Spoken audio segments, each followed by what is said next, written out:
Добре дошли! Замисляли ли сте се защо понякога, дори след като постигнем някоя голяма цел, усещането не е за триумф, а по-скоро за празнота? В този анализ ще се потопим в основната философия на една от най-влиятелните книги, писани някога «Седемте навика на високоефективните хора» на Стивън Кови, за да намерим отговора точно на този въпрос. И така, нека да започнем с един парадокс, който самият Кови нарича празната победа. Представете си следната картинка. Катериш се по стълбата на успеха с всички сили, само за да осъзнаеш накрая, че стълбата е била подпряна на грешната стена. Това усещане е познато на толкова много хора. Постигаш професионален успех, сбъдваш дългогодишна мечта, но вместо очакваната радост идва едно такова странно, кухо чувство. Защо се получава така? Кови описва тези почти универсални борби. Професионален успех, който обаче е дошъл с цената на личното щастие. Обещания към самия себе си, които постоянно се нарушават, дни, които преливат от задачи, но са лишени от истински и дълбок смисъл. Според него обаче това не са отделни проблеми, а всъщност симптоми на нещо много по-дълбоко. Добре, къде тогава е коренът на проблема? Ковид твърди, че не става дума за липса на усилия, а за нещо много по-фундаментално – начинът, по който гледаме на света. Нека разгледаме неговата брилянтна метафора за картата. Всъщност, всеки от нас има такива карти в ума си. Това са нашите парадигми, вътрешните ни модели за това как работи светът, какво е важно и как се постига успех. Те са филтърът, през който преминава абсолютно всичко, което преживяваме. И точно тук идва голямото прозрение. Човек може да е най-позитивният и трудолюбив на света, но ако се опитва да намери адрес в София с карта на Пловдив, единственото, което ще постигне е да се изгуби по-бързо. И ето го решаващият извод. Твърде често се опитваме да променим поведението и нагласите си, т.е. това, което правим. Но според Кови, истинската промяна започва от смяната на парадигмата, от смяната на самата карта. И така, Кови стига до корена на проблема. Съвременното общество е обсебнало от това, което той нарича етика на личността. Това е фокуса върху външния вид, техниките за влияние и, бързите решения за успех. Вижте, в миналото успехът се е свързвал с етиката на характера, качества като почтенност, смелост, търпение. Днес обаче фокусът е върху етиката на личността, която ни учи как да изглеждаме добре, а не как да бъдем добри.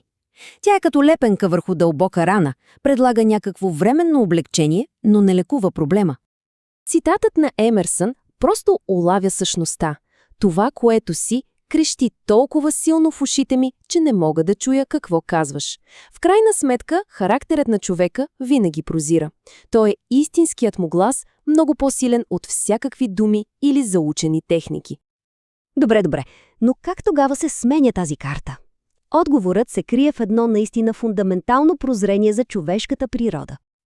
Общо приетият модел е много прост. Случва се нещо, това е стимул, и веднага следва автоматичен отговор – реакция. Шефът отправя критика, идва яд. Сякаш човек е просто една машина, програмирана да реагира по определен начин. Но ето я и революционната идея на Кови. Между стимула и реакцията има нещо друго – едно пространство. И точно в това пространство се крие най-голямата ни човешка сила – свободата да изберем своя отговор. Именно там, в този избор, се раждат растежът и щастието. Тази свобода на избор прави човек проактивен, а не просто реактивен. Разликата между двете е огромна и най-ясно се вижда в езика, който ползваме всеки ден. Само чуйте разликата. Реактивният човек казва «той ме вбесява» или «принуден съм да го направя», като така прехвърля отговорността. Проактивният обаче казва «избирам да не се ядосвам» или «нека потърсим друго решение», поемайки контрол. Тази малка промяна в думите всъщност е огромна, гигантска промяна в мисленето и в личната сила. Тази история илюстрира идеално, че има принципи, които са като природни закони. Те са неизменни, не може да се преговаря с тях. Истинската ефективност идва, когато нашите карти се приведат в съответствие с тези вечни принципи, точно както корабът трябва да се съобрази с фара, а не обратното. Добре, но как изглежда този принципен подход на практика? Колви го илюстрира с една от най-известните си притчи – тази за гъската, която снасяла златни яйца. Историята е проста, но поуката е невероятно дълбока. Един беден фермер открива, че неговата гъска снася по едно чисто златно яйце всеки ден. Той бързо забогатява, но нетърпелието и алчността го заслепяват. В желанието си да получи всички яйца наведнъж, той убива гъската. Разбира се, вътре не намира нищо. И така губи и яйцата, и гъската, която ги е произвеждала. Това е трагичният резултат от фокуса само върху резултата, пренебрегвайки източника. Това е, може би, основният принцип за ефективност – балансът между продукция, това са златните яйца, и производствен капацитет, това е гъската. И това се отнася до всяка една сфера от живота. Ако се работи до изтощение, за да се свърши повече, това е продукцията, но се пренебрегва здравето, производствения капацитет, в крайна сметка гъската бива унищожена и няма да има кой да работи. И така, как да определим коя е правилната стена? Как да разберем кои са най-важните гъски, за които трябва да се грижим? Кови предлага едно мощно, макар и малко стряскащо мислово упражнение. Упражнението е да си представим, че сме на собственото си погребение.